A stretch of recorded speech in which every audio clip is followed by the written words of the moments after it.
ನಮಸ್ತೆ ಸ್ನೇಹಿತರೆ, ಕ್ವಿಕ್ ಮನರಂಜನೆಗೆ ಸ್ವಾಗತ. ಕಿರುತೆರೆ ಜಗತ್ತು ಬೆಳೀತಾನೆ ಇದೆ.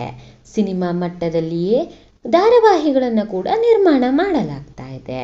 ಹೀಗಾಗಿ ಕೆಲ ಸೀರಿಯಲ್ ನಟ ನಟಿಯರು ಕೂಡ ದೊಡ್ಡ ಸಂಭಾವನೆಯನ್ನೇ ಪಡೀತಾ ಇದ್ದಾರೆ. ಕೆಲ ಕಿರುತೆರೆ ಕಲಾವಿದರು ಸ್ಯಾಂಡಲ್ವುಡ್ನ ನಟ ನಟಿಯರಿಗಿಂತಲೂ ಹೆಚ್ಚಿನ ಸಂಭಾವನೆಯನ್ನ ಪಡಿತಾ ಇರುವಂತಹ ಉದಾಹರಣೆಗಳಿವೆ. ಈ ವಿಡಿಯೋದಲ್ಲಿ ಪ್ರತಿ ಎಪಿಸೋಡ್ಗೆ ಕನ್ನಡ ಕಿರುತೆರೆ ನಟಿಯರು ಪಡೆಯುವಂತಹ ಸಂಭಾವನೆಯನ್ನ ನೀವು ನೋಡಬಹುದಾಗಿದೆ. ಅದನ್ನ ತಿಳ್ಕೊಳ್ಳೋಕ್ಕೂ ಮೊದಲು ನೀವಿನ್ನೂ ನಮ್ಮ ಚಾನಲ್ನ ಸಬ್ಸ್ಕ್ರೈಬ್ ಮಾಡಿಲ್ಲ ಅಂತಂದ್ರೆ ದಯವಿಟ್ಟು ಸಬ್ಸ್ಕ್ರೈಬ್ ಮಾಡಿ. ಹೌದು ಸ್ನೇಹಿತರೆ, ಅಗ್ನಿಸಾಕ್ಷಿ, ಸೀತಾರಾಮ ಧಾರಾವಾಹಿಗಳಲ್ಲಿ ನಟಿಸಿ ಕರ್ನಾಟಕದ ಜನಮನ ಗೆದ್ದಂತಹ ನಟಿ ವೈಷ್ಣವಿ ಗೌಡ ಅವರು. ಇವರು ಒಂದು ಎಪಿಸೋಡ್ಗೆ ಸುಮಾರು 25,000ದಿಂದ 30,000ದವರೆಗೆ ಸಂಭಾವನೆಯನ್ನ ಪಡಿತಾ ಇದ್ದಾರೆ ಅಂತ ಹೇಳಲಾಗ್ತಾ ಇದೆ.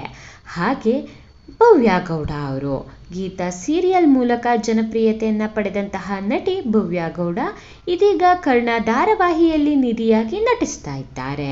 ಇವರು ಒಂದು ಎಪಿಸೋಡ್ಗೆ 20,000 ರೂಪಾಯಿಯನ್ನ ಸಂಭಾವನೆಯನ್ನಾಗಿ ಪಡಿತಾ ಇದ್ದಾರೆ ಅಂತ ಹೇಳಲಾಗ್ತಾ ಇದೆ. ನಟಿ ನೇಹಾ ಗೌಡ ಒಂದು ಎಪಿಸೋಡ್ಗೆ ಪ್ರಾರಂಭದಲ್ಲಿ ಸುಮಾರು 10,000 ರೂಪಾಯಿ ಸಂಭಾವನೆಯನ್ನ ಪಡಿತಾ ಇದ್ರು. ನಂತರ ಇವರ ಸಂಭಾವನೆ ಹೆಚ್ಚಾಗಿರಬಹುದು ಅಂತ ಹೇಳಲಾಗ್ತಾ ಇದೆ. ನಂತರದಲ್ಲಿ ನಟಿ ರಂಜಿನಿ ರಾಘವನ್ ಅವರು, ಇವರು ಕನ್ನಡತಿ ಧಾರಾವಾಹಿಗಾಗಿ ಸುಮಾರು 30,000 ರೂಪಾಯಿಗಳಷ್ಟು ಸಂಭಾವನೆಯನ್ನ ಪಡಿತಾ ಇದ್ರು. ಇದೀಗ ಈ ನಟಿ ಸಿನಿಮಾ ನಿರ್ದೇಶಕಿಯಾಗಿ ಬಡ್ತಿಯನ್ನ ಪಡೆದಿದ್ದಾರೆ. ಸತ್ಯ ಸೀರಿಯಲ್ನಲ್ಲಿ ನಟಿಸಿ ಲೇಡಿ ರಾಮಚಾರಿ ಅಂತಾನೆ ಖ್ಯಾತಿಯನ್ನ ಪಡೆದಂತಹ ನಟಿ ಗೌತಮಿ ಜಾಧವ್ ಅವರು ಬರೋಬ್ಬರಿ 35,000 ರೂಪಾಯಿ ಸಂಭಾವನೆಯನ್ನ ಪಡಿತಾ ಇದ್ರು. ಸತ್ಯ ಸೀರಿಯಲ್ ಬಳಿಕ ನಟಿ ಬೇರೆ ಯಾವ ಧಾರಾವಾಹಿಯಲ್ಲೂ ನಟಿಸಿಲ್ಲ ಅಂತಾನೆ ಹೇಳ್ಬೋದು.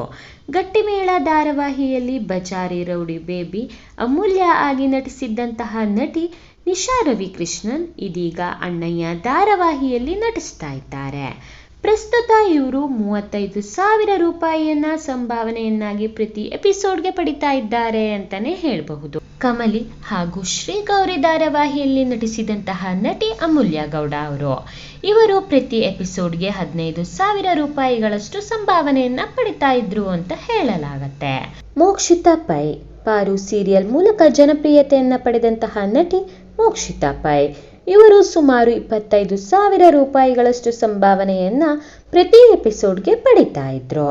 ಮೇಘಾ ಶೆಟ್ಟಿ ನಟಿಸಿದ್ದು ಕೇವಲ ಒಂದೇ ಒಂದು ಧಾರಾವಾಹಿಯಲ್ಲಿ, ಅದು ಕೂಡ ಜೊತೆಯಲ್ಲಿ. ಅದಾದ ಬಳಿಕ ಅವರು ಸಿನಿಮಾದಲ್ಲಿ ನಟಿಸುವಲ್ಲಿ ಹಾಗೂ ಸೀರಿಯಲ್ ನಿರ್ಮಾಣದಲ್ಲಿ ಬ್ಯುಸಿಯಾಗಿದ್ರು. ಇವರು ಬರೋಬ್ಬರಿ 40,000 ರೂಪಾಯಿಗಳಷ್ಟು ಸಂಭಾವನೆಯನ್ನ ಪ್ರತಿ ಎಪಿಸೋಡ್ಗೆ ಪಡಿತಾ ಇದ್ರು ಅಂತ ಹೇಳಲಾಗತ್ತೆ. ಇದು ಕೂಡ ಕನ್ನಡ ಕಿರುತೆರೆಯಲ್ಲಿ ಅತಿ ಹೆಚ್ಚಿನ ಸಂಭಾವನೆ ಅಂತಾನೆ ಹೇಳಬಹುದು. ಈ ಎಲ್ಲಾ ನಟಿಯರಲ್ಲಿ ನಿಮ್ಮ ಮೆಚ್ಚಿನ ನಟಿ ಯಾರು ಎಂಬುದನ್ನ ಕಮೆಂಟ್ ಮೂಲಕ ತಿಳಿಸೋದನ್ನ ಮರಿಬೇಡಿ. ಇನ್ನಷ್ಟು ಇಂಟ್ರೆಸ್ಟಿಂಗ್ ಮಾಹಿತಿಗಾಗಿ ನಮ್ಮ ಚಾನೆಲ್ ಅನ್ನ ಸಬ್ಸ್ಕ್ರೈಬ್ ಮಾಡಿ. ಮತ್ತೆ ಮುಂದಿನ ವಿಡಿಯೋದಲ್ಲಿ ಸಿಗೋಣ. Thank you for watching.